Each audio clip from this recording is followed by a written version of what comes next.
Hello, and welcome to Anime Audio Commentary. Today I'll be commenting on episode 6 of My Senpai is Annoying. If you'd like to watch along, then start watching now.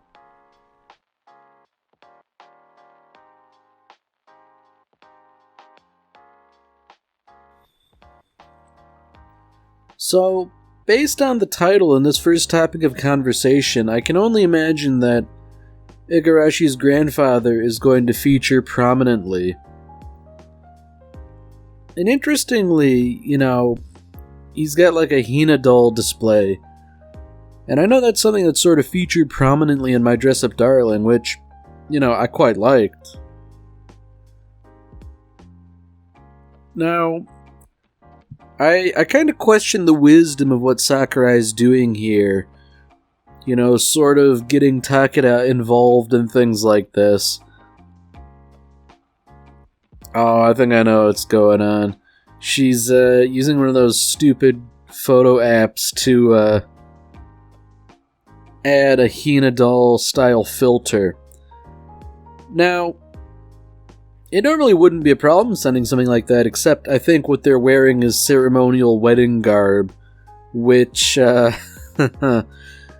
yeah, and I guess even if that weren't the case, I guess it's understandable that Igarashi's grandfather would be kind of defensive.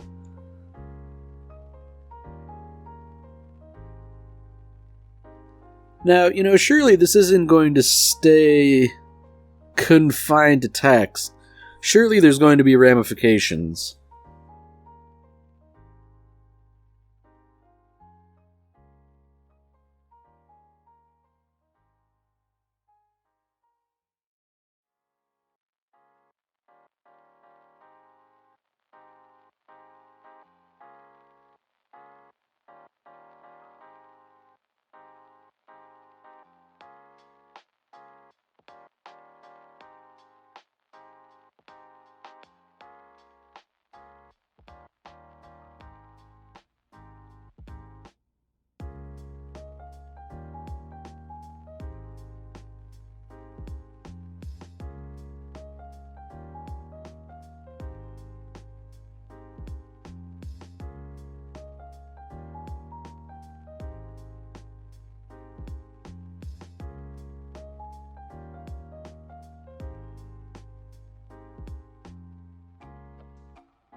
So, the interesting thing, I think, about this potential conflict is that when you get down to it, Takeda and Igarashi's grandfather probably have far more in common than either of them would guess or, in Igarashi's grandfather's case, be willing to admit.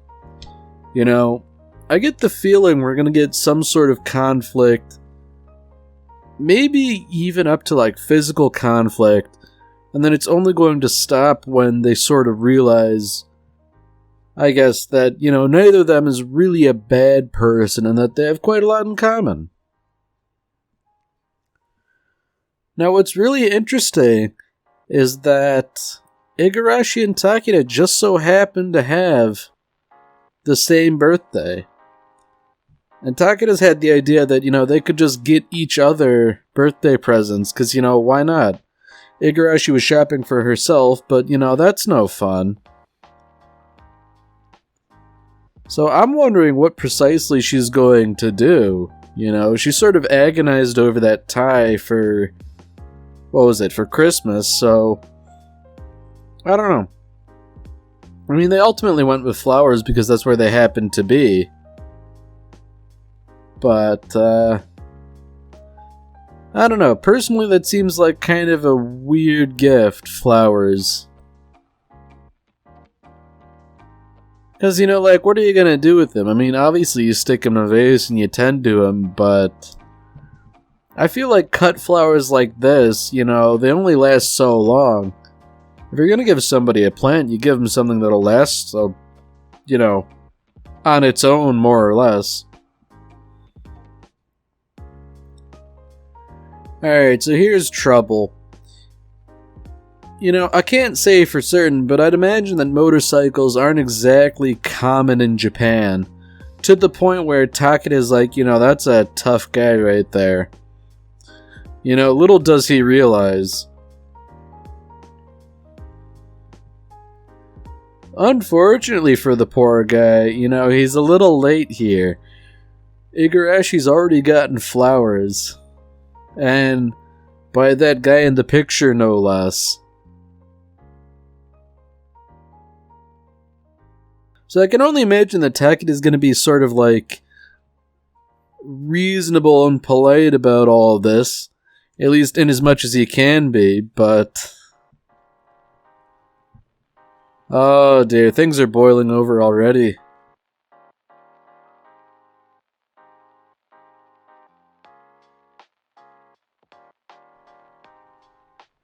I'm wondering who the voice actor for Igarashi's grandfather is. My ears might be deceiving me, but I think, that might be Joseph Joestar from, Part 3 of JoJo's Bizarre Adventure when he was old. And, maybe saying he's the same kind of character is pushing it a bit. There's definite similarities in that he's an old guy who means business, but...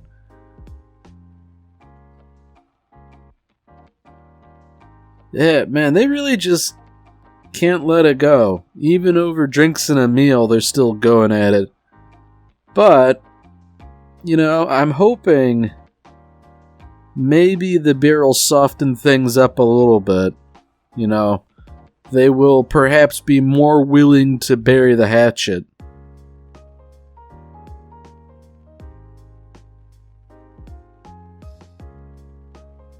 Yeah, I guess it's only natural that Igarashi would get caught up in the middle of all of this. Definitely not a comfortable place to be.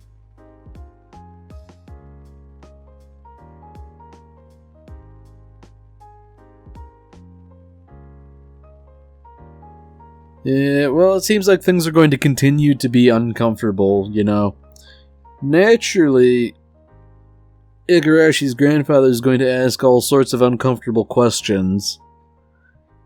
And I guess, from a certain perspective, I can't blame him too much, seeing as how he seems to be basically her legal guardian.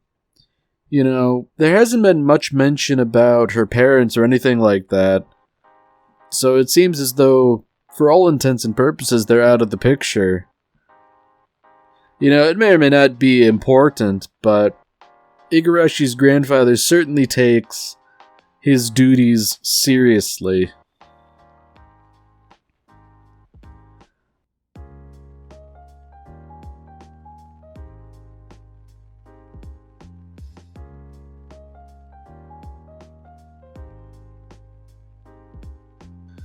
Yeah, it is interesting that a guy his age would just drink a lot and then sleep on the floor.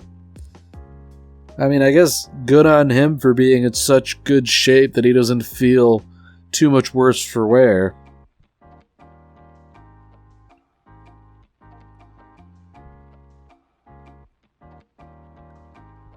Now this is interesting, he seems to be warring with himself. If Igarashi's out with her friend Natsume, there's no reason to doubt her necessarily, so sometimes it's better to just refrain from sticking your nose into things. Is that a poster for your name? Oh man, that... Wow. Igarashi's grandfather, he saw the movie, and he actually enjoyed it too.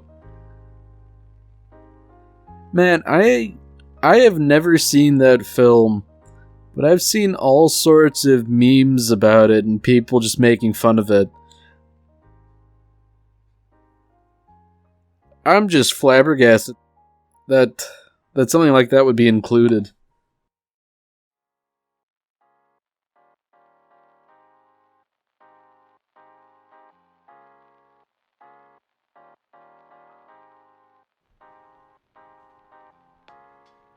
Alright, so, the plot's kind of thickening, I guess, you know. Igarashi's grandfather, I guess he's sort of assumed that she is on a date, even though that's not the case. And, as it would turn out, he now has indisputable proof that it's not the case. Man, you know, this is interesting. I mean, the two might actually bond over fishing, you know. And I suppose good on them if that's the case, but he was just sort of resigned to the fact that Igarashi was kind of lying to him and was going on a date with Takeda, but I guess now they have something else to be competitive about, you know. Whoever can catch the most fish is clearly the better man.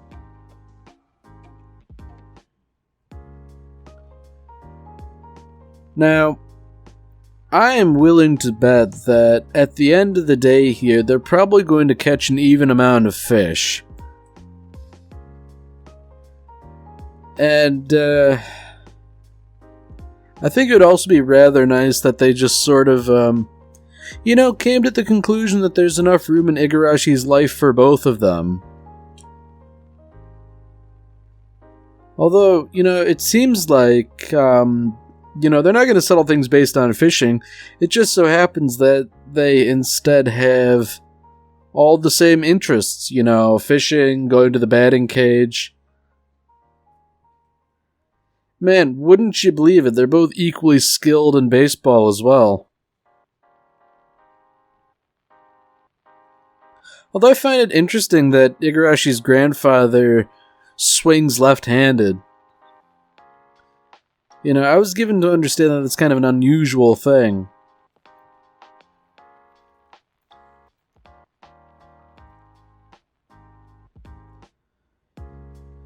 Man, it really seems like they are cut from the same cloth. You know, they both gave all their prizes to that kid.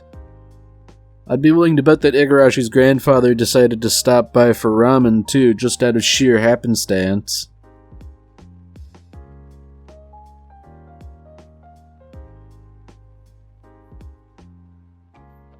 Okay, well, you know, maybe if he's not going for ramen right now, he's certainly going to help pick up litter, I guess.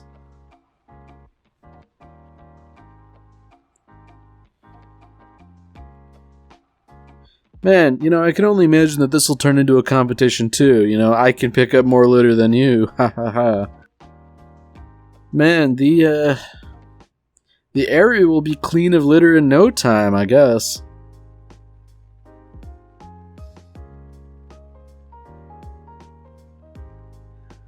It is really petty in a sense that they continue to be so competitive about trivial things.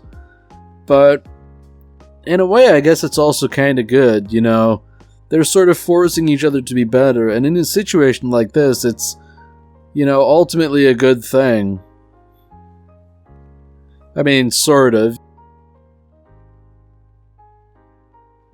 You might be letting competition get in the way of actually doing things, but I don't know, they're not perfect.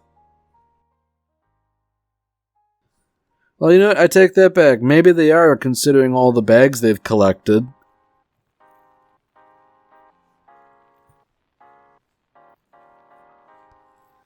Yeah, you know what, there we go. There's a bit of grudging respect.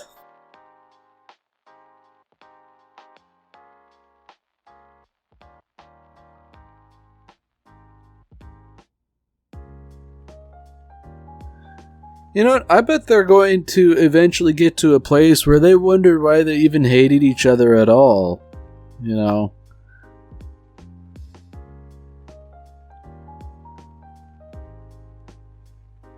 Yeah, you know, if nothing else, they've got something they both care about. In this case, Igarashi, you know. Her grandfather wants to be protective of her, and understandably so, you know.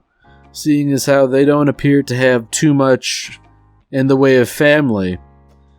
But on the other hand, if she's an adult by this point, you do have to let go at some point. And, Takada's there too, and he's more than willing to help out.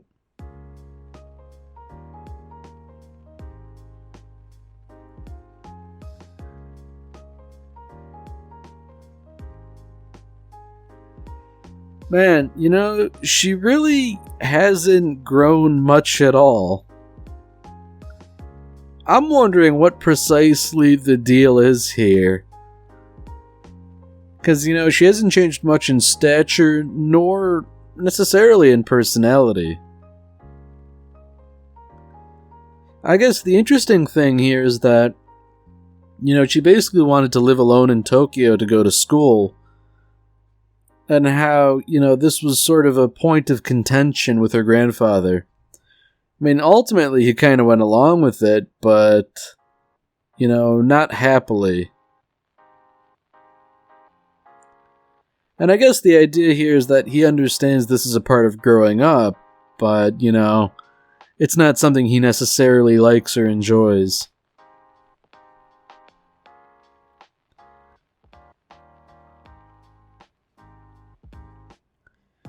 Maybe he's being a little overzealous and warning Igarashi of the dangers of living in a city, but, to some degree, he's not entirely wrong.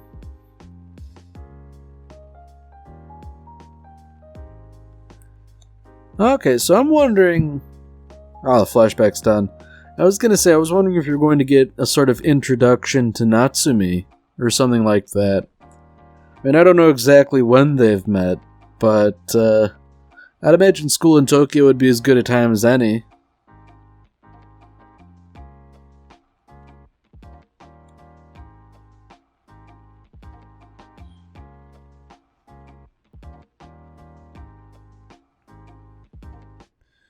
It's nice that Igarashi's grandfather is sort of approaching the subject with a more even tone, Like, what did you cook for that guy?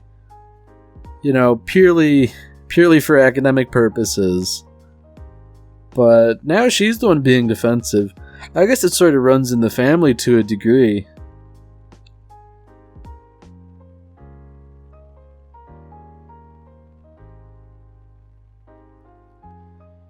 So I guess it only makes sense that we do have to check in with Kazuma now. I'm not exactly sure what White Day is, if it's a holiday or what, but it seems to be another holiday where you just give people sweets or something. And I guess Kazuma, he did the right thing by giving Sakurai something she enjoys. Oh dear. I'm wondering if something serious actually happened here, or what the deal is, or if it's just, allergies as seems to be the case. Allergies are brutal, but, I don't know. Man, I thought something serious was actually going to happen, but yeah, no, it's just spring allergies.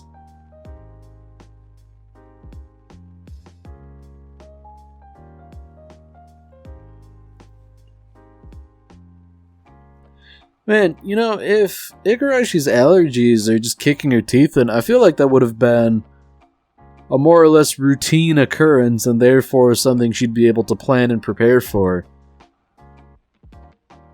I don't know, maybe it's just a bad year or something. But there's that mention of White Day again, and it seems to be, I guess, kind of significant in that you give candy to other people, but I don't know, I might have to look into that holiday, see what it's all about. Because, who knows, maybe this is like the crux of the whole episode, and because I don't know what it is, I'm missing out on it. That would be a shame.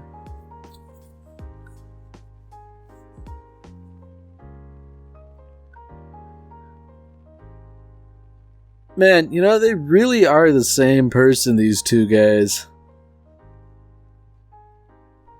They seem to have come to better terms with each other, but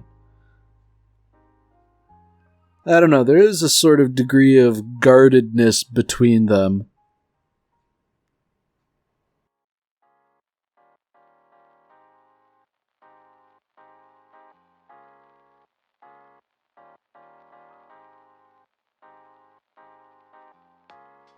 You know, despite taking place in a bathroom, I think this is kind of a nice scene in that Igarashi's grandfather, he doesn't want to bother Igarashi, so he's asking Takeda questions instead.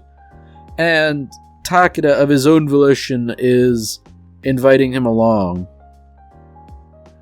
Now, unfortunately, these punks don't know what they're in for, because Takeda by himself would put them in the ground, but I'd imagine Igarashi's grandfather is going to, tear them limb from limb and give them all sorts of new orifices.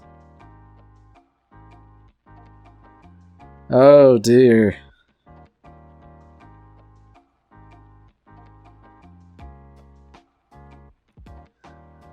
Oh dear. So they just had to poke the bear, as it were. Like, ooh, your dad's come to help you?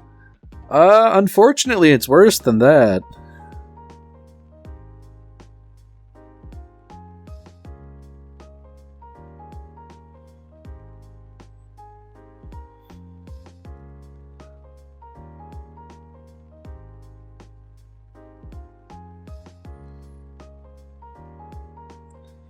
Igarashi is pretty lucky to have two morally upstanding people in her life like this.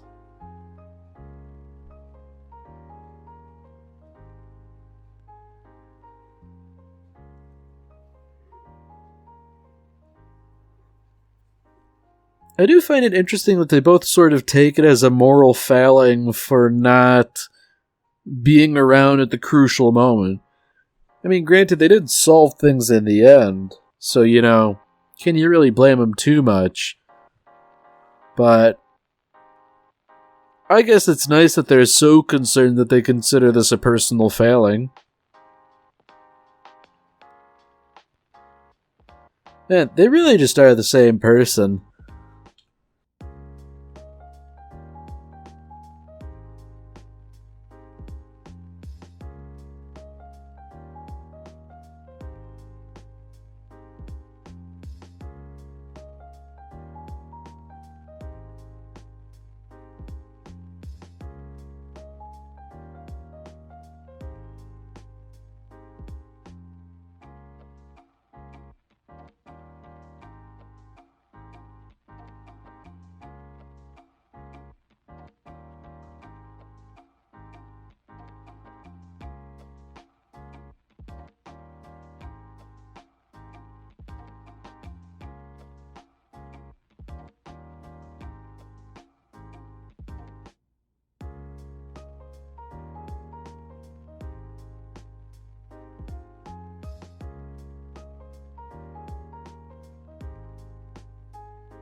Alright, well that's it for this episode. If you've enjoyed it, then by all means, tune in for the next one. See you, Space Cowboy.